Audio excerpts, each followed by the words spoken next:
Ah bon, on est tous les deux ensemble.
¿Dónde vamos?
Alors, bonsoir à tous et à toutes. On espère que vous allez bien. Merci à nos deux intervenants d'avoir répondu présent pour cette conférence sur les compliments. Donc, on va commencer dans quelques instants avec le Rav Mendy Attal. Tu me dis quand je démarre. Pas de problème. Juste votre caméra, elle est à l'envers. On vous voit de coup. Voilà, Là, super. ça va? Donc, ça va ou pas? Voilà, parfait. Voilà.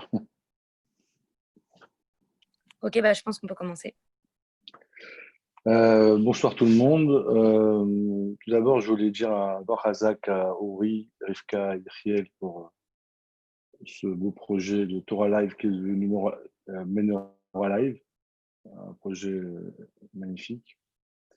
Alors, le sujet des compliments, c'est un sujet extrêmement important, très lourd de conséquences dans la vie au quotidien, mais qui rentre dans un cadre plus global, qui est la confiance en soi. Alors, moi, je suis plutôt, on va dire, enseignant de Torah. J'ai jamais fait d'études de psychologie, mais intuitivement, instinctivement, euh, on se rend compte de l'importance de la confiance en soi. Alors, c'est vrai qu'il y a eu pendant très longtemps des chitotes, des visions de morale, de travail sur soi, d'humilité, etc. Mais aujourd'hui, on sent qu'il y a un souci par rapport à ça, sans enlever cette partie-là. Mais ce Shabbat, j'ai découvert un livre de Rav Deutsch, qui est un Rosh Yeshiva, je crois, de Torah Temet à Yerushalayim, qui dit la chose suivante et qui est pour moi, il a mis des mots sur quelque chose que je ressentais, mais que bon, je voyais à droite à gauche. Il dit la chose suivante, et il faut bien l'intégrer pour nous et pour nos enfants, c'est que le Yetzer Hara, l'épreuve de notre génération, c'est le manque de confiance en soi. Voilà. Donc, c'est pas le sujet de ce soir, mais c'est tellement grave de croire que de se dévaloriser, en tant que personnellement ou en tant que parent ou en tant que professeur, d'avoir des mots qui peuvent dévaloriser un enfant, qui peuvent dévaloriser un élève au nom de l'éducation.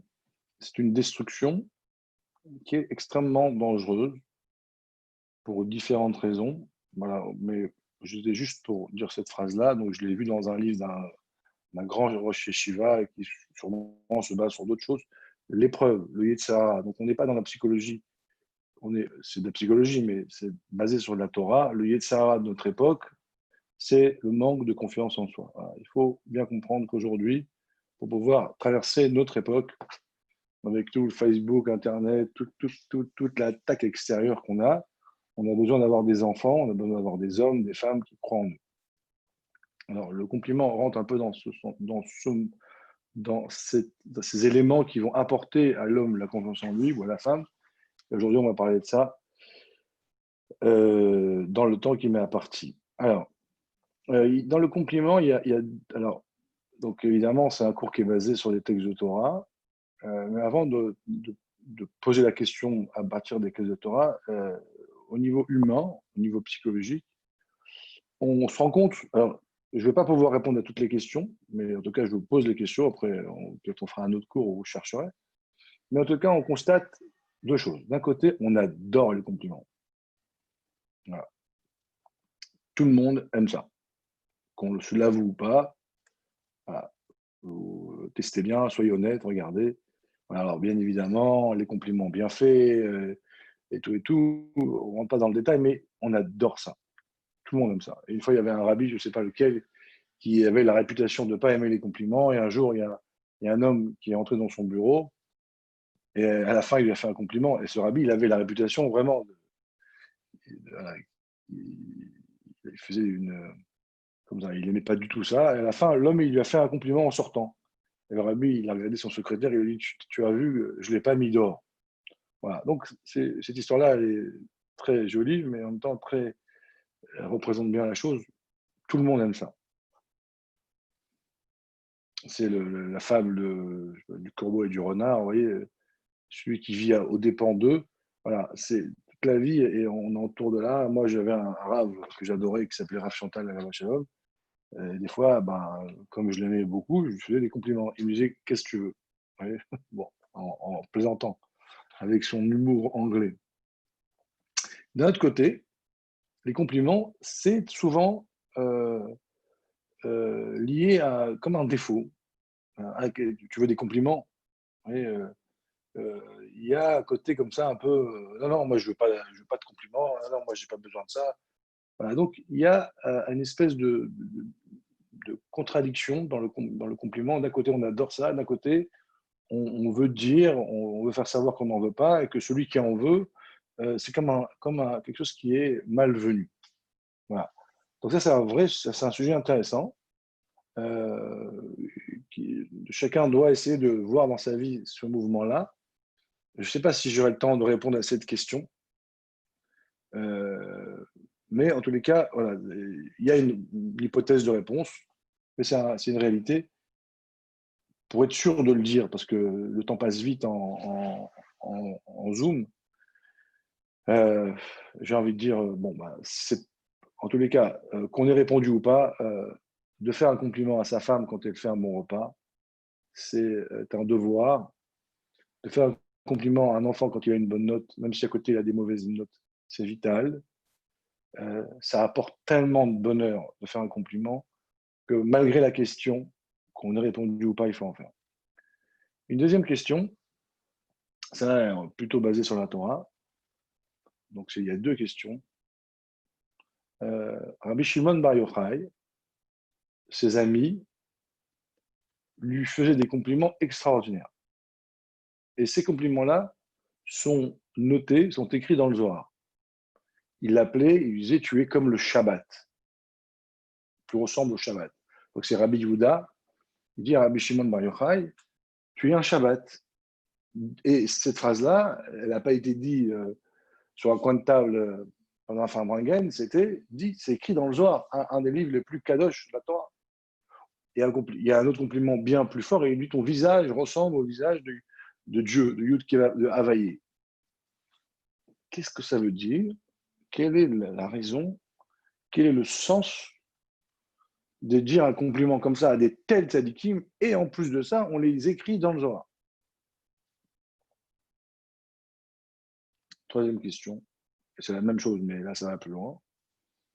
Toute la tfila est remplie de compliments pour Dieu. Après, depuis Baruch She'amar jusqu'à Kratchma, ou jusqu'à Ishtabar, ça s'appelle les Halouka. Au Seigneur, louer, on loue Dieu, voilà, louer Dieu. Qu'est-ce que ça veut dire? Alors, il y a plein de réponses, mais oui, c'est la réponse, c'est pour nous, je ne sais pas c'est quoi, bon, mais si on va aller au fond du sujet, pourquoi on fait des compliments à Dieu? Et c'est une question tellement qui dérange qu'on trouve des réponses, mais c'est des réponses, on trouve des réponses on va un peu tordre le cou, compliment. Voilà. Alors, pour répondre à ces deux, trois questions, on va essayer de faire une petite tour rapidement d'un sujet plus général.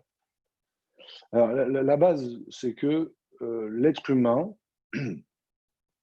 l'homme, pour vivre, a besoin d'énergie. Alors, la première source d'énergie qu'on a, c'est l'énergie extérieure. Alors, on a 4 sources d'énergie, globalement. J'ai pas fait j'ai pas été au bout, mais je pense globalement. On mange, donc la terre, la matière, on mange une pomme. On respire l'air, on respire, c'est extérieur. Donc, c'est une forme d'énergie à travers l'air. Il y a l'eau, quand on boit. Il y a le soleil. Le soleil, c'est la vitamine D. Je sais parce que j'en ai eu besoin il n'y a pas longtemps. Pour les Français qui n'ont pas de soleil, si vous n'avez pas de vitamine D, c'est une source de dépression et une source de douleur dans les mains, etc. Voilà, ça je sais parce que je l'ai vécu. En tous les cas, en gros, l'être humain a besoin de chercher de l'énergie à l'extérieur de lui, à travers ces 4 éléments. Peut-être qu'il y en a plus, mais bon, globalement, les 4 éléments, on considère que c'est la base de la vie. Le feu, la terre, l'eau et l'air. Donc, quand on mange quand on mange ou quand on profite de tout ça, ça nous amène de l'énergie, ça nous permet de vivre. C'est pour ça qu'on court après la vie et on court après ces éléments-là. Et à chaque fois qu'on va boire un verre d'eau, on va prendre de l'énergie et le corps nous informe de l'énergie avec son langage à lui qui s'appelle le plaisir. Le plaisir, c'est le baromètre, ou je sais pas, le thermomètre ou le thermostat, ou je ne sais plus, de la quantité d'énergie que vous prenez et de la qualité d'énergie que vous prenez. Le plaisir, ça nous dit, tu es en train de prendre de l'énergie. Dans la voiture, c'est la jauge d'essence. Vous voyez, imaginez une voiture que quand vous l'avez bien remplie, vous dites, ah là, comme c'est bon. Ben nous, on a un baromètre, une jauge plus perfectionnée qui s'appelle le plaisir. Plus le sucre, c'est du plaisir, c'est très sucré, c'est très bon, parce que les sucres est de l'énergie. Et le sel, ça retient l'énergie. Mais ce n'est pas le sujet, mais c'est juste intéressant. Le sucre, c'est chesed, le sel, c'est plutôt gvura, a priori. Voilà. Mais en tous les cas, pour être simple, je vais chercher de l'énergie. Quand l'énergie, elle rentre en moi, je repars pour une journée, pour 1 heure, pour 2 heures, et le plaisir m'informe que l'énergie est bonne. Quand c'est pas bon, quand c'est amer, quand c'est tourné ou je ne sais pas quoi, eh ben, c'est un anti-plaisir, c'est pas bon, c'est amer.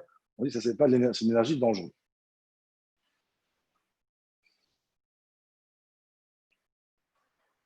Et là, il y a une autre sorte de plaisir, une autre sorte d'énergie. Une autre sorte d'énergie, c'est une énergie qui va être à l'intérieur de nous. En nous, potentiellement, il y a de l'énergie, mais qui est distribuée au minimum. Le corps il a un mode de fonctionnement extraordinaire. Aujourd'hui, j'ai parlé avec une personne qui a la maladie de Crohn, qui m'a dit qu'il a fait un jeûne de 40 jours avec des médecins. Il buvait une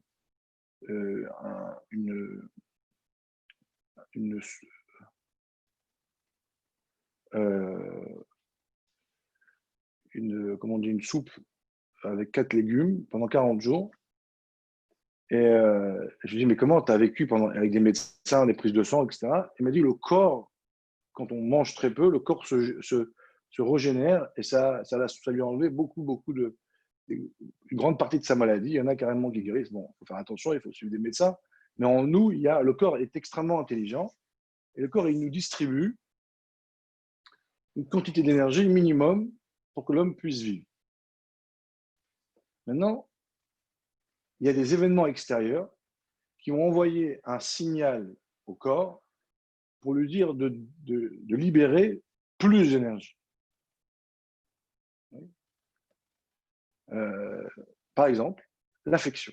Alors, je ne vais pas rentrer dans le pourquoi maintenant, parce que je n'ai pas vu écrit dans la Torah, donc j'ai mon idée, mais là, je vais essayer vraiment de rester proche des textes que j'ai appris.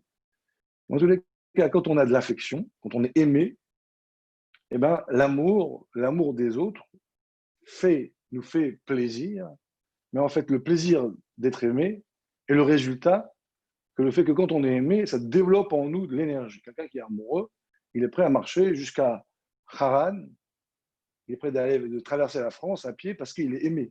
Donc l'affection, et on va pas sentir la marche, on va pas sentir l'effort, parce que l'affection développe en nous une énergie qui est en nous, parce que l'amour de l'autre, c'est pas l'amour qui nous donne de l'énergie, c'est pas vrai. L'amour envoie une information au cerveau de l'homme, au cœur de l'homme, qui dit dévoile ton énergie, t'es aimé. Alors, je vous donne une piste, peut-être. Hein. Quand on est aimé, on va pouvoir, c'est un signe qu'on va pouvoir redonner la vie sur la terre. Mais je ne vais pas trop rentrer là-dessus maintenant. Je veux rester déjà dans les faits. Quand un homme, par exemple, deuxième exemple, quand un homme est créateur, quand je crée un objet, quand je dessine un dessin, ben à ce moment-là, mon dessin, je l'adore. Parce que, vous savez, quand un enfant il vient, papa, regarde mon dessin, ben, c'est son dessin, il est peut-être pas beau, mais pour l'enfant, il est très beau. Et nous, il doit être aussi très beau. Parce que quand on crée quelque chose, d'accord, ben, ça a le même effet. Ça a l'effet de dévoiler en moi l'énergie potentielle. Le corps, il ne veut pas distribuer. Voilà, tu as besoin de 5% d'énergie. Et à des moments donnés, le corps reçoit une information qui fait que le corps va libérer plus d'énergie. À ce moment-là, et on va se sentir léger. On dit, voilà, je me sens des ailes quand je parle avec cette personne-là. Voilà, quand je me sens bien, j'ai envie de vivre. Là. Pourquoi? Parce que cette personne-là m'a aimé ou parce que je vais créer, au séminaire de Betrivka où j'enseigne, quand les filles font une pièce de théâtre, je suis impressionné de leur capacité de temps de travail, de leur capacité d'imagination, d'invention, et ils vous font un spectacle qui équivaut à des professionnels. Et je leur dis, mais c'est incroyable, vous êtes incroyable. Et pourtant, en cours, bon, c'est des élèves normales. Parce qu'à ce moment-là, il se passe quelque chose, ils sont créatrices, ils sont aimés, et ben, ils dévoilent des forces incroyables. Alors, pour pas trop traîner, parce qu'il y a une demi-heure, le compliment a cette capacité.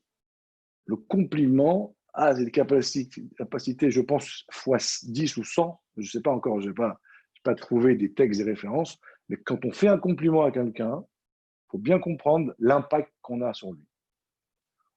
Le fait de dire à quelqu'un, waouh, ce que tu fais, c'est beau, ah, le repas que tu fais, c'est bon, waouh, les maths que tu fais, tu as des très bonnes notes, etc. En dehors du faire un compliment, ça déclenche, ça dévoile les capacités de l'enfant, les capacités de la femme, les capacités du mari, de manière incroyable. Donc, quand on fait un compliment, ce n'est pas juste un mot qu'on dit, c'est un écho sur la personne qui va nourrir la personne différemment avec l'énergie extérieure, parce que ce n'est pas une énergie qui est extérieure, c'est une énergie qui est intérieure. Mais là, on révèle l'énergie. Et la Gemara, elle dit que quand un homme, comment la femme se rend quitte du limoud de la Torah de son mari, c'est bien, c'est une leçon terrible, parce que la femme, elle n'a pas de chiyuv d'étudier la Torah. Et celui qui étudie la Torah, qui fait une mitzvah, qui n'est pas chayav, il a moins de mérite, a priori. Alors on dit, comme le mari, il a le devoir d'étudier, alors il a quelque part un mérite plus grand. On dit, la femme, comment elle se mérite à travers son mari? On dit, comment? Et la Gemara, elle ne dit pas parce que la femme, elle pousse son mari à aller étudier. Il faut éviter ça. En général, bon. La Gemara, elle dit parce que la femme, elle attend son mari quand il rentre de l'étude. Pourquoi? Parce qu'en réalité, c'est le plus beau compliment qu'on peut faire. Et quand votre fille revient du bac ou du permis de conduire ou quoi, oui, votre mari, quand il revient de l'étude, vous l'attendez. Et à ce moment-là, sans parler, vous lui faites un compliment et vous lui donnez la force de retourner au limoud le soir prochain, et le soir prochain, et le soir prochain. Quand on attend quelqu'un, quand on fait comprendre à l'autre que ce qu'il fait, c'est bien, en fait, on lui donne de l'énergie. Et j'ai envie de dire, c'est la moindre des choses. Quand une femme est fait à manger, quand un mari il monte une bibliothèque, je rigole parce qu'une fois, il y avait une femme qui disait, mon mari il a mis la bibliothèque, il s'est trompé, et je lui ai fait la remarque devant tout le monde. Alors je l'ai regardé et je lui ai dit, mais c'est dommage parce qu'il ne fera plus rien pour vous. Il me dit, mais c'était pas ennemi. Je lui dis, oui, mais c'est pas grave. Après, on s'arrange, mais devant tout le monde, vous lui faites une remarque, même si c'est justifié, vous faites l'inverse, vous tuez en fait, vous enfermez l'énergie qu'il y a en lui. Complimenter, c'est comme une fleur qui s'ouvre. Remarque abusive, mal au mauvais moment, exagérée, ça renferme. Maintenant, le plaisir qu'on a quand on nous fait un compliment, c'est exactement la même chose que quand on prend l'énergie de l'extérieur. Ça veut dire que le plaisir vous informe qu'à ce moment-là, votre corps a libéré une énergie et à la hauteur du plaisir, vous décodez combien d'énergie vous avez réveillé en vous. Voilà la raison pour laquelle on aime les compliments. Parce que dès qu'il y a de l'énergie qui se dévoile, le corps vous dit plaisir, plaisir, plaisir. je suis en train de vivre. Voilà. Il se peut que, alors ça, je ne sais pas, je ne suis pas médecin, que quand il y a des gens, ils mangent trop, ils n'ont pas besoin, ils sont gros, ils n'ont pas besoin de manger. Mais on dit que c'est souvent lié à un manque d'affection. On recherche un certain plaisir. Je ne suis pas médecin, allez chercher, mais en tout cas, il y a des pistes. Voilà, donc, concrètement, parce que c'est très important pour moi de sortir avec des idées concrètes, je pense que c'est un sujet qu'on pourrait traiter longtemps. Quand on a un enfant qui va à l'école, et qui a du mal à l'école, qui a du mal à s'intégrer avec ses amis, qui les professeurs n'arrivent pas à s'intéresser à lui parce qu'ils ne comprennent pas, qui a un bulletin plus ou moins bien,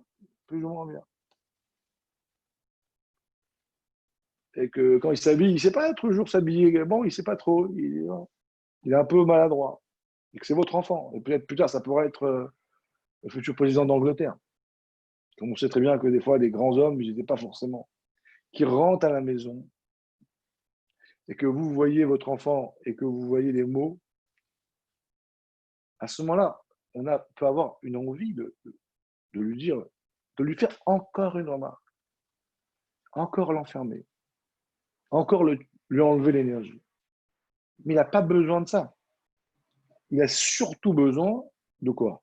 De force pour retourner demain à l'école, pour affronter la mora demain, qui a une classe avec 30 élèves et qu'il faut à la fin du mois avoir des résultats. Il a besoin d'avoir de la force pour affronter ses amis qui se moquent de lui parce qu'il ne sait pas très bien parler ou je ne sais pas quoi. Donc, il a besoin d'un papa et d'une maman qui vont lui donner, qui vont lui révéler l'énergie qu'il y a en lui pour passer ce moment qui n'est pas très facile. Et comment on fait? Un compliment. Alors, comment on fait un compliment? Alors, on va essayer de trouver les choses qu'il fait bien. J'avais étudié, une fois, j'ai écouté radio France Info. Il y avait une maman qui disait, je sais pas, elle était divorcée, elle n'avait pas, etc. Alors, elle disait qu'à la fin, elle révisait avec son enfant les matières dans lesquelles il était bon. À la fin, c'est devenu un grand médecin parce que, en fait, elle a réussi à réveiller en lui l'énergie. Quand on a l'énergie, on peut relever des montagnes.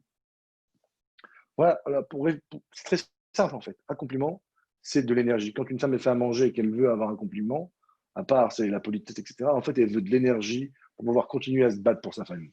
Quand papa il rentre dans la maison et qu'il s'est battu, il a travaillé très dur et que son patron il a harcelé et que l'autre ça, et l'autre ça, qui rentre et qu'il attend d'avoir un petit bravo machin, c'est pour avoir de l'énergie pour pouvoir continuer à se battre.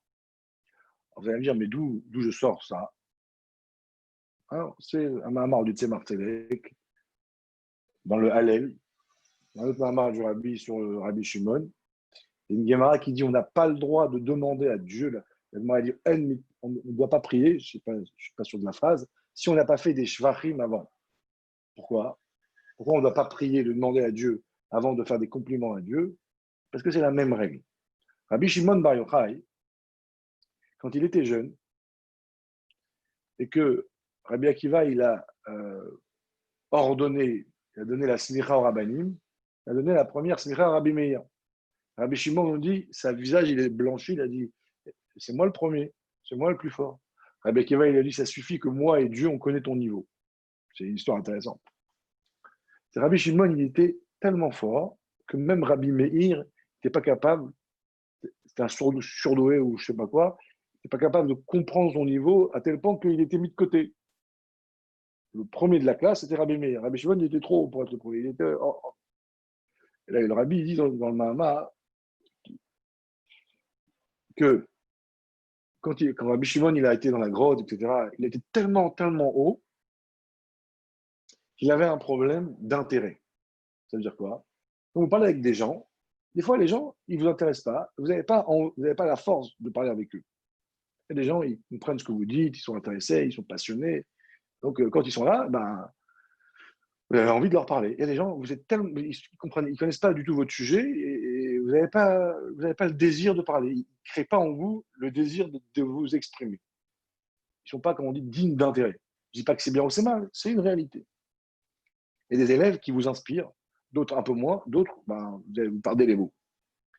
Rabbi Shimon, Rabbi Yehuda, pardon, les rabbinim de l'époque de Rabbi Shimon, ils avaient ce problème avec Rabbi Shimon Bar Yochai. Rabbi Shimon, il était tellement loin, tellement haut, qu'il ne pouvait pas parler avec lui, il ne pouvait pas communiquer. Qu'est-ce qu'ils ont fait, les rabbinim? Ils faisaient des compliments. Ils faisaient des compliments pour réveiller en lui, déclencher en lui l'énergie. Et ensuite, ils pouvaient leur enseigner. C'est pour ça que le Zohar, il ramène ça. C'est pour ça qu'on voit ça. C'était une méthode. C'est une méthode. Je te fais un compliment, et je réveille en toi l'énergie qui est en toi, pour toi, et ensuite, quand elle est réveillée, il faut la donner à quelqu'un. C'était une méthode pour faire parler Rabbi Shimon Bar Yochai. Incroyable. Et c'est pareil par rapport à Kadosh Baruch Hu. C'est pareil par rapport à Dieu. Kadosh Baruch Hu, il a créé, Dieu lui-même, l'essence de Dieu, on ne parle pas. Mais Dieu, il a créé un monde. On a créé le Tzimtzum, le Olamot, la Tzilut, Bria, Yetzira, Asiya. Bon, c'est très complexe, dans lequel il y a des. Dieu, il est Chorma, Bina, Da. Donc, c'est Dieu qui a décidé de rentrer dans un jeu où Dieu se communique avec nous dans notre monde à nous, comme un père avec son enfant. On joue à un jeu pour créer, pour communiquer. Malgré tout, Dieu, il est très, très haut par rapport à nous. Il n'y a pas forcément d'intérêt à nous donner, puisque nous, on est tout petits, on est inexistants, on est inintéressants. Alors, qu'est-ce qu'on fait? La Gemara, elle dit, d'abord, on fait des compliments. D'abord, on déclenche l'énergie chez Dieu, d'accord? Dans les midotes, on va dire Dieu, Gadol, la Gibor, Gadol, c'est Chesed, etc. On va déclencher. Et ensuite, on va demander. C'est ça le sens. C'est-à-dire que ce que je viens d'expliquer, le compliment dans la psychologie, c'est basé dans notre Torah. C'est une règle absolue. Voilà. Aussi bien Dieu, quand il crée le monde, il crée des règles. Mipsari erze eloka. De ma chair, je saisis Dieu. Ce qui est valable chez nous, Adam, ça veut dire Adamé la Elion. Le mot Adam, ça veut dire il ressemble au divin. Donc, dans la contraction de Dieu, bien évidemment, hein, pas dans l'essence de Dieu. Dans la contraction de Dieu, tout ce qui se passe entre nous et Dieu, il se passe entre nous et nous. Donc, quand un papa, il rentre, qui dit à son fils, mon fils, c'est extraordinaire, hein, tu as eu un 14 en fromage, même s'il a eu un 5 en maths, quand il dit bravo mon fils, à ce moment-là, le père, il donne à son enfant de la vie.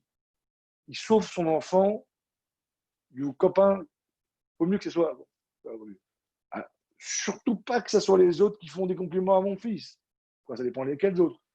Parce que si c'est l'étranger qui fait un compliment à mon fils, il lui dévoile l'énergie, il crée du plaisir chez lui et il l'appartient. Parce qu'il y a le complexe de Pavlov ou je ne sais plus quoi, quand on finit par aimer les gens qui nous donnent de l'amour. Des fois, on aime des gens, mais on n'aime pas eux, on aime nous. Mais comme cet homme-là, il me donne de l'énergie, du plaisir, donc je t'aime parce que j'ai besoin de toi pour exister. Mais qui est-ce qui lui a donné ce plaisir? C'est les parents, c'est les profs de collège, c'est les gens du bien. Donc voilà. Donc, pour terminer, parce que je respecte le temps, il y a une question que je n'ai pas répondu. Pourquoi on a honte du plaisir? Mais ça, ce sera une autre fois, parce que là, il faut respecter le rave qui vient après et le temps. Mais en tous les cas, la leçon et je peux dire l'importance, la gravité du compliment, ça doit être quelque chose qui doit être comme un rituel. On devrait faire au moins autant de compliments que de remarques, au moins autant, mais je pense beaucoup plus.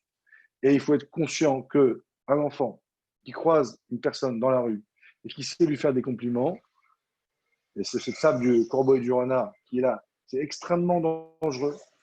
Parce qu'en fait, l'enfant, il va tout d'un coup découvrir qui il est à travers cette personne-là. Surtout aujourd'hui, avec Facebook, avec je ne sais plus quoi, avec tous les réseaux sociaux, voilà, des gens qui sont bien intentionnés ou moins bien, on ne sait pas. Aujourd'hui, pour pouvoir sauver notre génération, voilà, j'ose dire ces mots, il faut oser prendre le temps de dire le bien qu'on pense à nos enfants, à sa femme, à son mari, à ses amis. C'est peut-être difficile, mais en fait, c'est très facile. Et ça donne tellement de plaisir, tellement de bien. Et je finirai avec une anecdote que je me souviens quand j'étais jeune. J'étais à Yeshiva. Il y avait un rave que j'aimais beaucoup, que j'appréciais énormément, mais il était avare de compliments. Et un jour, je me rappelle, j'avais tout rangé, la bibliothèque. J'ai passé plusieurs jours, Et à la fin, il rentre et il voit, et il me regarde et il me dit bravo. Et je me souviens jusqu'à aujourd'hui, pas du compliment, de l'énergie que ça avait généré en moi. C'était comme si vous pouvez le plus beau cadeau qu'on peut faire. À l'époque, je n'avais pas compris ce qui m'arrivait. Aujourd'hui, voilà, je mets des mots dessus. Razak, je vous souhaite une bonne soirée. Si je vais à très très bientôt. Au revoir. Merci beaucoup, Monsieur Attal. C'est un sujet qu'il faut répéter plein de fois autour de nous et aussi en nous, parce que c'est pareil en vérité pour nous. C'est la pire des choses qu'on peut se faire à soi-même, c'est se dévaloriser, comme vous l'avez dit plusieurs fois dans les shiurim. Et c'est comme les explorateurs, les Meraglim, quand ils ont exploré la terre, ils ont dit, on est comme, quand ils ont exploré la terre d'Israël, ils ont dit, on est comme des sauterelles. Donc à ce moment-là, ils se sont dévalorisés. Et donc on peut rien faire, et Hachem, il peut rien faire pour nous si on ne croit pas en nous. Donc c'est un sujet qui est essentiel. Et merci beaucoup à vous d'avoir intervenu. On va tout de suite accueillir le prochain intervenant, Rav Eli Lemel.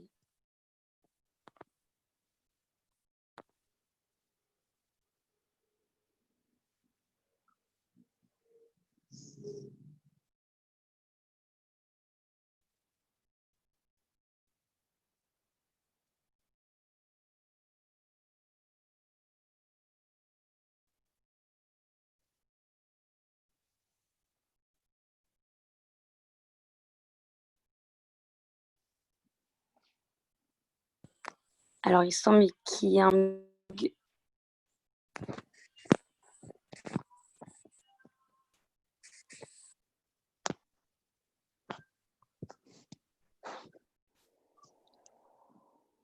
Alors, je vous vois sous un autre nom, d'accord.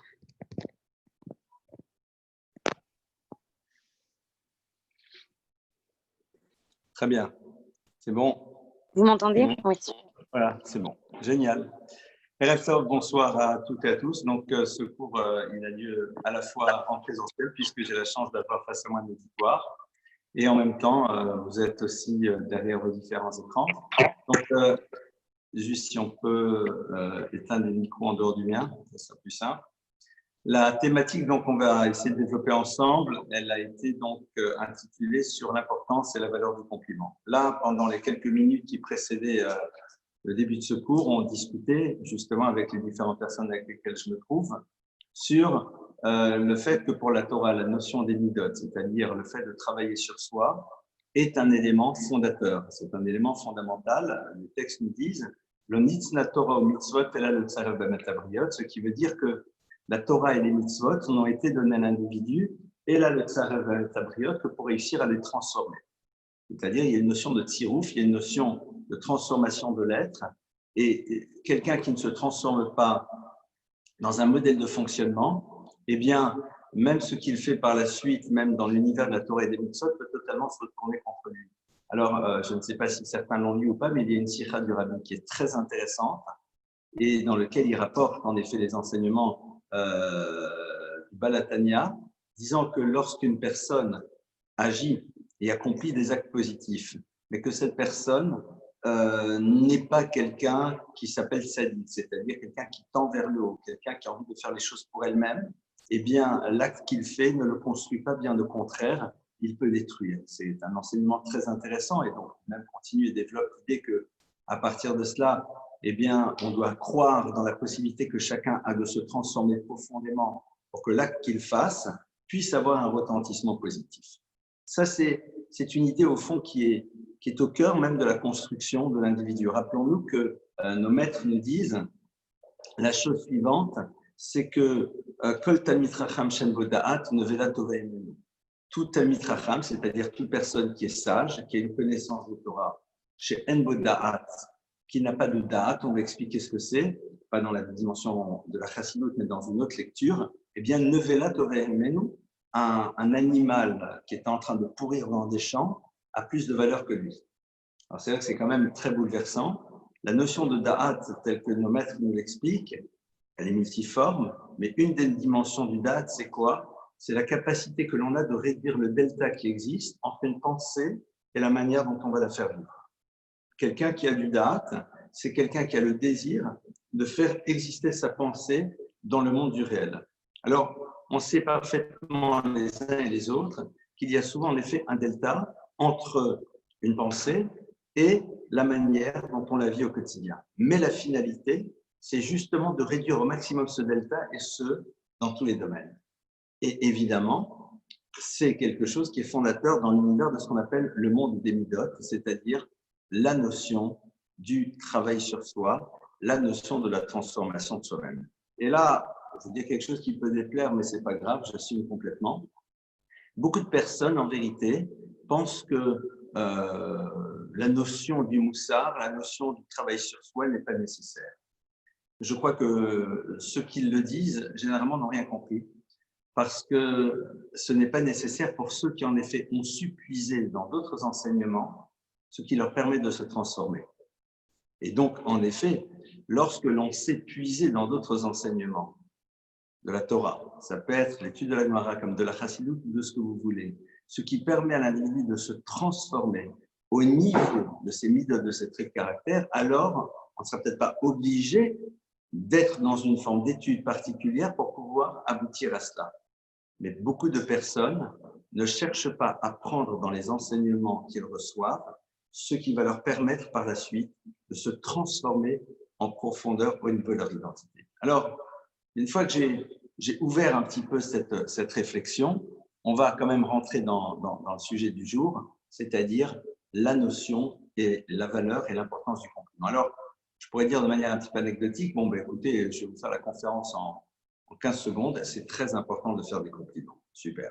Bon, mais ça, je suppose que tout le monde est au courant. On va essayer de creuser un petit peu ce sujet, de voir qu'est-ce qui se passe derrière cette notion-là. Qu'est-ce qu'il y a derrière cette notion? Il y a un texte de Rabbeinu Yonah. Rabbeinu Yonah de Gérone. Rabbeinu Yonah, vous le savez, a été un des contemporains du Rambam, de Maïmonide. Rabbeinu Yonah, d'abord, a fait partie de ceux qui se sont très fortement opposés au Rambam, de manière très très claire, pour différentes raisons. Vous savez que le Rambam, Maïmonide, a eu de nombreux détracteurs à son époque. Et après, pas sur la fin de sa vie, mais bien plus tard, Rabbeinu Yonah a pris conscience qu'en effet, il avait mené un mauvais combat, et toute sa vie, il s'est battu pour réhabiliter le Rambam et aller dans toutes les communautés et dire ô combien il s'était trompé dans son appréciation du Rambam. Rabbeinu Yonah écrit un certain nombre de textes fondateurs, et dans un de ces textes, Rabbeinu Yonah nous dit que à Petach Harishon, le point de départ pour quelqu'un qui a envie véritablement de devenir ce qu'on appelle un Oved Hashem, c'est-à-dire de remplir sa mission dans l'univers, chez Yeda Adam Erko, Veyakir Ma'alotav. Alors, on va analyser, je vais traduire, et on va analyser. Vous savez que lorsque les maîtres utilisent un langage, surtout les rishonim, c'est-à-dire les maîtres du Moyen-Âge, eh bien, chacun des mots qu'ils utilisent ne doit pas être pris à la légère et porteur d'un enseignement. Et donc, Rabbeinu Yonah nous dit, à Petach Harishon, la première porte, l'ouverture première, c'est chez Yeda Adam Erko, que l'individu ait le savoir de sa valeur, veuille acquérir et qu'il ait la connaissance ma'alotav de ses qualités. Intéressant de voir les termes que Rabbeinu Yonah utilise ici. Il utilise d'abord la notion de Yeda, c'est-à-dire qu'il connaisse, et après veut yakir qu'il connaisse. Alors vous allez dire, vous n'êtes pas sympa, vous avez traduit deux termes de la même manière. Je les ai volontairement traduits de la même manière, parce que dans quelques instants, on va les analyser, on va comprendre qu'en vérité, ils ne veulent pas dire la même chose. Chez Yeda Adam Erko, que l'individu connaisse sa valeur. Vous savez que la notion de da'at, d'accord, qu'on a essayé d'expliquer il y a quelques instants d'une certaine manière, la première fois que le terme émerge à l'intérieur du texte de la Torah, eh bien, c'est à propos de Adam et de Chava, de Adam et Ève. En effet, à propos de Adam et Chava, le texte nous dit « Va yeda Adam et Chava ishto », ce qui veut dire « Et l'homme a connu Chava, son épouse ». Et nous savons parfaitement que là-bas, lorsque l'on utilise cette terminologie, il ne s'agit pas juste d'une connaissance. Tiens, salut, c'est vous, Chava, enchanté, content de vous rencontrer. La notion de Yeda là-bas nous renvoie à l'univers de l'intime. C'est ce qui nous renvoie au fait qu'il va y avoir ce que j'appellerais ce triple dialogue, qui est le dialogue des corps, des cœurs et des âmes. Et c'est intéressant de voir que l'univers de la relation dans l'intimité, c'est-à-dire le lieu dans lequel ces trois dimensions de l'être se retrouvent, c'est-à-dire sa dimension physique, sa dimension émotionnelle et en même temps sa dimension spirituelle se retrouvent et communiquent ensemble, on utilise ce terme de l'Eda, c'est-à-dire ce da'at au fond, cette notion de da'at, de savoir, c'est une forme de conviction profonde qui habite l'individu de manière intime.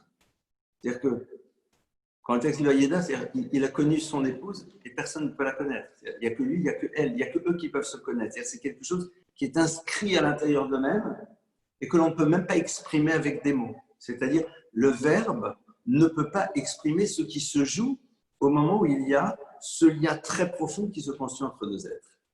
Et ce qui est très intéressant, c'est que ce terme-là, donc de Vayeda, qui nous renvoie à une forme de connaissance intime, de conviction profonde de quelque chose qui nous habite, eh bien, on dit ça c'est le point de départ. Yeda Erko, tu dois connaître le fait que tu as une valeur. Et il faut être habité par cette conviction. Habité par cette conviction. C'est-à-dire, il ne s'agit pas de quelque chose qui est du domaine de l'explication de texte. Ressentir profondément ce fameux « car je le veux bien ». Mais c'est quelque chose qui se situe à l'intérieur de nous, que nous vivons profondément. Quel rapport avec le compliment? On va y arriver dans quelques instants, évidemment. Qu'est-ce qui se joue là-dedans? Quand vous avez conscience profondément de votre valeur, alors évidemment, ça vous amène à avoir un modèle de fonctionnement qui est à l'aune de cette valeur qui est la vôtre. Quand vous avez conscience de ne pas être n'importe qui, c'est-à-dire d'être un être humain, fait à l'image de Dieu, qui possède un corps, mais un esprit et une parole qui est révélatrice de la notion de conscience, parce que la parole chez l'humain révèle sa conscience, alors que chez l'animal, c'est un vecteur de communication de nécessité. Ça s'arrête là. Chez Yeda, quand tu as cette conviction profonde, que tu as ce que l'on appelle da'at chez Bedat, tu as la capacité de penser ce que tu penses, de réfléchir à ce que tu réfléchis, ce qu'on appelle da'at chez Bedat, ce qui est extraordinaire. J'arrive à penser ma propre pensée. Il y a quelque chose de complètement fou. Quand chez Yeda Erko, ça c'est le point de départ. Et évidemment, puisque ce soir on doit parler un petit peu de cette notion de l'univers du compliment, le premier compliment qu'on doit se faire, c'est à soi-même. Non pas dans une vision, vous savez, très New Age, etc., dans laquelle il faut s'applaudir, il faut s'aimer soi-même. Je n'ai rien contre, mais non, ça c'est un ersatz. C'est-à-dire apprendre à poser sur soi un regard qui va nous amener à avoir un comportement haut de gamme qui est lié à la conscience que l'on a de ce que nous sommes réellement. Je ne m'abaisse pas à vivre dans l'animalité. J'ai une dimension animale qui fait partie de moi-même, je consomme, je mange, d'accord, comme l'animal. On se retrouve aussi dans des systèmes de reproduction, etc. Mais cet élément-là n'est pas celui qui me définit, ce n'est pas autour de lui que tourne toute mon existence. C'est-à-dire que, j'ai envie de dire, le premier compliment qu'on doit être capable de se faire, c'est d'être prêt à accepter de voir en soi une dimension particulière. Et cette dimension particulière qu'on la voit en soi, elle crée chez nous une forme d'exigence particulière vis-à-vis de nous-mêmes. Cette exigence que l'on va avoir vis-à-vis de nous, elle est liée à ce compliment que l'on fait à soi-même, mais qui n'est pas nécessairement du domaine du verbe dans un premier temps. On n'est pas dans la verbalisation, la première chose que l'on est, c'est être convaincu qu'on est quelqu'un, pas comme on aime dire quelqu'un de bien, c'est-à-dire qu'il y a une valeur RR. Chez Yeda, c'est là, c'est un ressenti, c'est une conviction profonde qui nous habite et qui, quelque part, nous remplit de joie. Parce que cette conscience-là, au fond, elle est le point d'entrée à ce qui nous amènera à vivre une vie qui sera en relation avec ce qu'elle peut être. Et lorsque notre vie rentre en résonance avec ce qu'elle peut être, c'est là où on est vraiment dans le bonheur. Lorsque ce que nous sommes profondément, c'est-à-dire un être humain fait à l'image de Dieu, vit sa vie de cette manière-là, c'est-à-dire avec une conscience, avec une certaine élégance, avec un certain raffinement, avec une certaine réflexion, c'est cette vie-là qui crée chez nous un sentiment de bien-être. Pourquoi? Parce qu'on fait exister pleinement dans la réalité de l'existence ce que nous sommes réellement nous-mêmes. C'est la raison pour laquelle, quand on est dans le monde dans lequel on veut, comme on dit un peu vulgairement, kiffer la vie, on ne ressent pas un bonheur, on ressent de la joie et du plaisir et encore. C'est-à-dire on nourrit quelque chose qui est du domaine de l'immédiateté, mais quelque part, la partie essentielle de nous n'est pas présente. J'ai envie de dire, pour élargir les choses, que le compliment que l'on va faire à l'autre, c'est le comportement que l'on aura qui révélera que l'on voit chez lui sa dimension élevée. Le premier compliment que vous faites à quelqu'un, c'est l'exigence de comportement que vous avez vis-à-vis de cette personne lorsque vous êtes en face d'elle. Tu n'es pas n'importe qui, tu es un être humain fait à l'image de Dieu, et donc quelque part cela crée chez moi une exigence comportementale qui s'exprime à travers un certain langage, un certain raffinement. En deux mots, on ne joue pas bas de gamme, ni pour soi, ni face à l'autre. Je te complimente en étant dans le respect de la dimension élevée qui est la tienne et que j'exprime à travers une certaine manière d'être face à toi. Regardez, dire à quelqu'un un compliment, c'est dire vous êtes quelqu'un de super, vous êtes quelqu'un de génial. Tu n'as pas besoin de le dire. Tu révèles à l'autre à travers ce que tu es face à lui. C'est pour ça que ça ne sert à rien de faire un compliment dans un couple si, par ailleurs, au moment où on s'installe dans un fauteuil,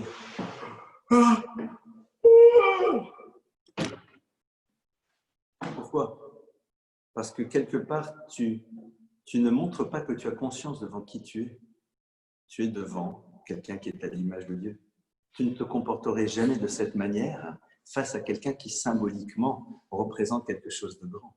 Alors bien sûr, je suis bien d'accord avec vous, on a le droit d'être un peu plus détendu chez soi, on a le droit de bâiller dans son fauteuil, évidemment. Mais c'est ça le premier compliment. On se sent, parce que le compliment, il fournit quoi? Il amène chez l'autre la conscience de ce qu'il est et surtout que l'on a été capable de le voir. Comment je sais que tu sais ce que je suis, si ce n'est à travers ta manière d'être, qui est quelque part l'élément sans doute le plus difficile à mettre en place, alors que le compliment, eh bien, ce ne sont que des mots. Et comme chantait, vous la connaissez, Dalida, parole, parole, parole, c'est simple. C'est facile de dire, ah vraiment, c'est extraordinaire, bravo, je n'ai pas dit qu'il ne faut pas le dire. Hein. Mais si vraiment tu me dis kol hakavod, alors montre-moi ce que tu perçois de moi dans ma dimension élevée à travers la manière dont tu vas être face à moi, à travers la manière dont tu vas tenir compte de ma présence dans un comportement à avoir et dans le comportement à ne pas avoir et que tu n'auras pas. C'est légèrement plus subtil que juste l'univers de la parole. Et je répète, évidemment que le compliment dans l'univers de la parole, on va en parler dans quelques instants. Mais pour la Torah, tel qu'on le voit dans ces textes, chez Yeda et Damerko, le point de départ, c'est que tu dois connaître ton RR. Et moi qui suis face à toi, je dois t'amener à avoir conscience que tu as une valeur. C'est-à-dire, je te dis, bravo, tu es quelqu'un d'extraordinaire. Pourquoi? Structurellement parlant. C'est-à-dire que tu véhicules quelque chose de beau et d'incroyable à l'intérieur de toi. Et comment tu le sais? De par la manière dont tu me vois agir face à toi. De la manière dont tu me vois me positionner face à toi. De la manière dont tu me vois respecter ta sensibilité et ta dimension élevée. Premier point. Il n'y a rien de plus méprisant que de renvoyer à l'autre l'image que l'on a de lui à travers un comportement inadéquat. Il n'y a rien de pire. Et pardonnez-moi, je vais arriver avec des gros sabots et je vous fais confiance pour entendre ce que je dis au second degré. Lorsque dans un monde de relations, on cherche à plaire à l'autre, juste en appuyant sur la dimension attractive qui se situe au niveau du corps, il n'y a pas de plus grand manque de respect. Je ne parle pas de religion. Hein. C'est qu'en 2 mots, tu es en train de me dire que je ne vaux pas grand-chose, puisqu'au fond, la seule manière de construire le regard, tu penses que c'est essentiellement à travers la dimension animale. Donc en 2 mots, tu es en train de me dire, tu ne vaux pas grand-chose, puisqu'au fond, je considère que ce qui te permet de te tourner vers l'autre, c'est quand ce sont tes hormones qui parlent. C'est bouleversant. Faire un compliment à l'autre, c'est lui révéler à travers une manière d'être comment on le voit réellement, comment on le sait réellement. Ça, c'est déjà le premier point. Chez Yeda Adam Erko. Deuxième chose, Veyakir Ma'alotav. Et qu'il connaisse Ma'alotav, c'est-à-dire ses qualités. Ma'ala, c'est ce qui fait de lui un être grand. Et ça, ce sont des choses, en effet, qu'on doit être makir. Alors, la notion de le hakir, c'est quoi? C'est, par exemple, si on vous demandait, est-ce que vous connaissez quelqu'un? Vous n'avez pas, Aïmata Yodéa, monsieur machin, est-ce que tu connais monsieur? Non. Aïmata makir. Le hakir, c'est-à-dire, oui, je le connais, c'est-à-dire, je peux vous dire, il est grand, il est petit, il a un t-shirt vert, orange, ani makir. La notion de le hakir, malotaf, c'est quoi? C'est être capable de savoir dire quelles sont mes qualités. Et au fond, la notion du compliment est en premier lieu l'élément qui va permettre à l'autre de savoir ce qu'est la boîte à outils avec laquelle il va construire son monde. Faire un compliment à quelqu'un, c'est lui donner des informations sur quelque chose qu'il n'a peut-être pas vu nécessairement de lui-même. C'est-à-dire l'amener à prendre conscience qu'à travers une action, qu'à travers quelque chose, il possède une potentialité qu'il va utiliser par la suite. Quand les parents font les compliments aux enfants, eh bien, ils ne sont pas là pour leur dire « bravo, c'est super ce que tu as fait ». Enfin, c'est déjà très bien si on leur dit. Ils leur dire « bravo, c'est super ce que tu as fait, tu as vu comment tu es capable d'organiser les choses, tu as vu comment tu es capable de faire preuve de patience, tu as vu comment, au fond, tu as su faire preuve d'intelligence. » Je ne sais pas si vous avez remarqué, mais souvent, on n'aime pas entendre ce genre de compliments. Pourquoi? Parce qu'après, on va entendre, et avec une intelligence pareille, c'est ça que tu me ramènes en maths. D'accord?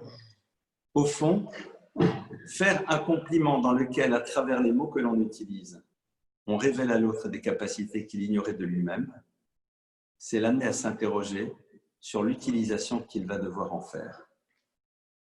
Parce que quand je te fais un compliment, je te dis, mais tu réalises comment tu étais capable de garder ton calme. Tu réalises comment tu étais capable d'être à l'écoute de ce garçon ou de cette fille. Alors que l'autre, il était... Ah. Et donc, en 2 mots, est-ce que tu prends conscience de ce qui est dans ta boîte à outils? Mais quand tu ouvres ta boîte à outils, tu dis, mais j'en fais quoi? Quelque part, on adore le compliment dans lequel on dit « bravo, c'est super, Mazal Tov, Kol HaKavod ». C'est très bien, mais ce n'est pas grand-chose. Parce que là, on dit à l'autre « c'est super », mais on ne l'amène pas à l'étape d'après. Le but du compliment, c'est d'amener quelqu'un à prendre conscience à travers ce qu'il a fait, qu'il possède une capacité, et évidemment à l'interroger. Et maintenant que tu connais la capacité qui est tienne, que tu es makir, ma'alotav, nous, t'en fais quoi? Et vous savez que dans la vie, une des pires des choses que l'on puisse faire, c'est de gâcher son existence. Et on gâche sa vie de 2 manières. Soit en ne voulant pas connaître les potentialités qui sont les nôtres, soit en les connaissant, mais en les utilisant dans des univers inappropriés. Soit en les connaissant, mais en les utilisant dans des univers inappropriés. Et c'est vrai que ne pas vouloir être à l'écoute du compliment, c'est souvent ne pas vouloir être à l'écoute de ce qui me révèle, ce qui va créer chez moi une exigence au niveau de mon existence. Qu'est-ce que j'exige de moi-même lorsque j'ai conscience des qualités qui sont les miennes? Qu'est-ce que je dois en faire et comment je peux construire? Mais en même temps, c'est passionnant. Quand quelqu'un vous dit, regardez, je vais me prendre, quelqu'un dit, bravo, vous avez réussi dans cette compte. Donc, c'est-à-dire que je sais, on vient de me dire, tu n'es pas au courant, mais tu as une capacité. Ah, Zut, j'en fais quoi maintenant? J'en fais quoi? Parce que là, maintenant, tu leur dis, ah ben non, il faut que tu le fasses. Non, mais tu sais très bien que tu la possèdes, cette capacité. Ah, tu vas t'enorgueillir? Rassure-toi, on te l'a donné. C'est de là où on te l'a donné. On te l'a donné. Et donc maintenant, le compliment, il est là pour te faire découvrir une dimension que tu ignorais de toi-même, qui est un cadeau. Je veux dire, de quoi tu t'enorgueillis? On t'a mis un moteur de Ferrari ou de chevaux. Ben, on te l'a mis, il ne t'appartient pas. Il est là pour être utilisé. Lorsque l'on donne des compliments, il faut avoir cette finesse et cette intelligence de donner à l'autre les moyens de découvrir la capacité qui est sienne à travers les mots que l'on prononce, mais de le laisser après libre de savoir utiliser cette capacité suivant sa volonté. Il n'y a rien de pire que de dire à quelqu'un « tu ne réalises pas combien tu es génial », pour lui dire dans un second temps « on a besoin de quelqu'un de génial, il faut absolument que tu aies bossé ici ». Parce que c'est ce qu'on appelle l'instrumentalisation du compliment à son propre bénéfice. Et ça, ce n'est pas très entendable, ce n'est pas très audible. Je suis très rapide sur ces notions, comme vous le voyez, de manière un petit peu dense, mais je pense que chacune et chacun d'entre nous, par la suite, peut et doit, à mon sens, en tout cas tel que j'ai reçu mes maîtres, y réfléchir. Il existe évidemment, et ça va être le troisième point, et après je vais conclure, une troisième dimension dans le compliment, qui est le fait que lorsque l'on exprime quelque chose, lorsque l'on va exprimer quelque chose à quelqu'un, on lui apprend, comme on l'a vu, à découvrir à travers son action le potentiel qui est le sien, pour dans un second temps l'amener à s'interroger sur l'utilisation qu'il va en faire dans sa vie. Et ça, c'est au cœur même de notre existence, parce que sinon on ne peut pas construire. Le compliment est aussi un élément qui permet à quelqu'un de savoir qu'il est vu. C'est qu'un des grands problèmes que l'on a dans la vie, c'est que l'on ne sait jamais si les gens nous regardent réellement. Et le compliment est le révélateur du regard que j'ai porté sur toi, et donc à partir de cela, ramener l'individu à cette conscience qu'il vaut quelque chose, que j'ai une valeur. Pourquoi? Parce que nous sommes dans un monde dans lequel, eh bien, on s'interroge souvent si on a vraiment une place dans la société dans laquelle on est, et plus encore, dans la réalité de la famille. Alors tout à l'heure, j'ai entendu très succinctement, très rapidement la fin de l'intervention précédente, dans laquelle on parlait de la notion du compliment dans le couple, dans la famille, qui a autant de compliments que de reproches. Je n'aime pas le mot reproche, je préfère le mot remontrance. Ça a du sens, remontrer, remontrer. Mais à quoi sert le compliment? Dans la relation interpersonnelle, dans la relation au quotidien. Eh bien, il y a un enseignement du Rosh. Le Rosh, c'est Rabbeinu Asher. Rabbeinu Asher a été aussi un des Rishonim. Il a vécu d'abord en Allemagne, et puis par la suite, le Rosh est parti d'Allemagne. Il a rejoint entre autres le Rashba en Espagne, parce qu'il était poursuivi. Et le Rosh, dans un de ses enseignements, il parle beaucoup dans le Talmud, mais il va dire aussi Darkan shel habriot, le ha'alim et atovot, ou le galot et arot. Ce que je trouve extraordinaire chez les Rishonim, c'est qu'ils résument des problématiques capitales à travers quelques mots. C'est la puissance de leur verbe. Et donc le Rosh dit Darkan shel habriot, la nature et l'habitude des créatures, le ha'alim et atovot, de mettre de côté les choses positives, ou le galot et araot, et de révéler ce qu'il ne veut pas. Au fond, nous avons malheureusement cette tendance, vis-à-vis de nous comme vis-à-vis des autres, à repérer en premier lieu les dysfonctionnements de l'autre. Ça fait partie de notre nature, qu'on soit clair. Et parce que nous savons que nous fonctionnons de cette manière, faire des compliments, ça va être mettre en exergue les choses positives de l'autre pour que l'accumulation de ce regard positif serve à diluer les éléments négatifs que l'on trouvera dans la relation. Dans toute relation, il y aura des choses négatives. Le négatif n'a rien d'absolu, c'est négatif relativement à moi. Faire des compliments, c'est se donner les moyens de ne pas mettre en exergue les dysfonctionnements. Lorsque l'on considère que ce que l'autre fait, c'est normal, on ne va pas le complimenter. Et donc, l'élément négatif qui émergera dans la relation ne pourra pas se diluer à l'intérieur de tous les éléments positifs puisque nous n'avons pas utilisé ce compliment pour le faire émerger. Évidemment, il y a certains qui sont dans des stratégies relationnelles et qui utilisent le compliment pour pouvoir enfermer l'autre. Comment ça marchait là dans la fameuse histoire? Ah oui, comme vous êtes joli, comme vous me semblez beau, sans mentir, si votre ramage se rapporte à votre plumage, vous êtes le phénix des hôtes de ses bois, n'est-ce pas? Ça, c'est l'instrumentalisation du compliment pour pouvoir s'approprier quelque chose. C'est ce que j'appellerais le monde de la stratégie relationnelle. Vous avez des rabbins qui font ça. Vraiment, quel cabot extraordinaire. Ouais, vous ne pouvez pas nous prêter 20 000?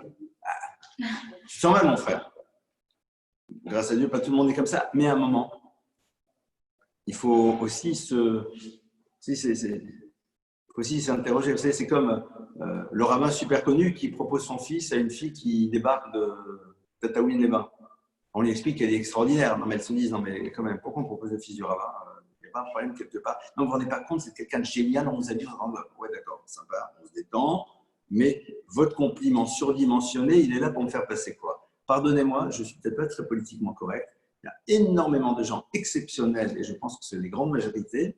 Mais parfois, vous savez, le 11e des 10 commandements, c'est halte exil, ne sois pas un imbécile. On a le droit parfois aussi un tout petit peu de réfléchir et de s'interroger. Ce compliment-là, il est important parce qu'il me permet, il va permettre à l'autre d'avoir conscience de sa valeur et ça va me permettre surtout, moi, d'inscrire à l'intérieur de moi-même cette conscience de la valeur qu'il a pour que par la suite, les éléments négatifs se diluent. Quand vous vous entendez, regardez, je vous donne un exemple très simple. D'où est-ce qu'on apprend ça? Vous savez, parce que, bon, je suis en train de parler, vous avez dit, elle est sympathique, non, mais tout ça, ça a une base dans les textes. Il y a marqué que quand on amenait les bikurim, les prémices, au temple de Jérusalem, quand on rentrait dans le temple de Jérusalem, on les amenait devant le Kohen et on disait au Kohen, tu sais, Arami Ovedadi, l'Araméen a voulu perdre mon père, c'était Jacob, on est parti en Égypte, Dieu nous a sortis, et voilà les fruits de la terre. Pourquoi on a besoin de raconter tout ça? Vous pensez que le prêtre, il est pas au courant de toute l'histoire, de toute la saga du peuple juif, que vous êtes obligé de lui raconter?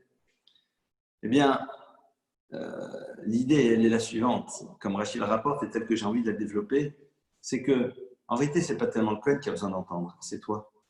C'est-à-dire, toi, tu entends ton histoire et tu prends la mesure de la dimension extraordinaire des choses, et à ce moment-là, tu apprécies encore plus.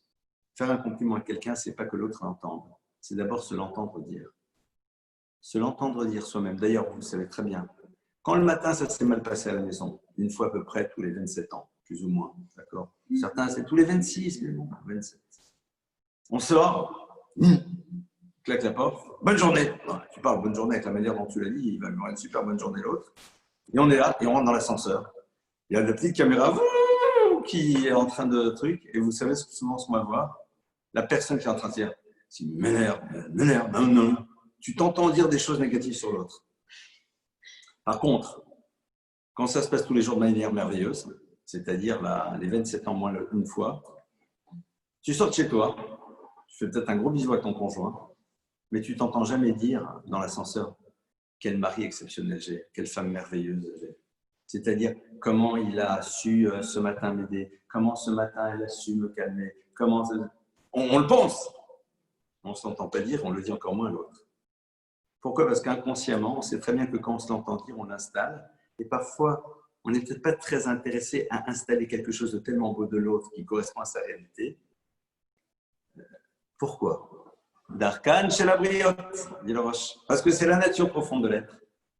Et justement, nous devons lutter contre cela. Nous devons, en travers ces compliments, qui ne doivent pas être des instruments de stratégie, s'entendre dire ces dimensions positives de l'autre, que l'autre les entende et que ça le nourrisse. Et que nous-mêmes, on installe à l'intérieur de nous-mêmes cette belle vision qui va faire que même lorsqu'il y aura des dysfonctionnements inhérents à tout système relationnel, ces éléments-là se dilueront à l'intérieur du reste et quelque part l'histoire avance et continue. Voilà ici quelques éléments de réflexion que je voulais partager avec vous sur cette thématique. C'est une thématique extrêmement large, comme vous avez pu le voir. J'ai juste essayé d'ouvrir avec vous quelques pistes de réflexion par rapport à cela. S'il y avait un point sur lequel, c'est peut-être un petit peu présomptueux de ma part, mais ce n'est pas grave, mes poils blancs me donnent peut-être la liberté de le dire. S'il y avait un point peut-être sur lequel ça vaudrait la peine de s'arrêter, c'est de bien comprendre en quoi le compliment permet de prendre à l'individu conscience de dimensions extraordinaires qu'il possède lui-même lorsqu'il se les fait vis-à-vis de lui ou lorsqu'il les fait vis-à-vis de l'autre, pour que ce soit le point de départ de l'utilisation qu'il va faire de ces potentiels qui ont été révélés à travers cette parole qui a été exprimée. Et à partir de cela, évidemment, essayer d'organiser son potentiel dans un univers dans lequel les choses seront porteuses de sens. Je vous remercie pour votre écoute et je vous dis plein de bonnes choses.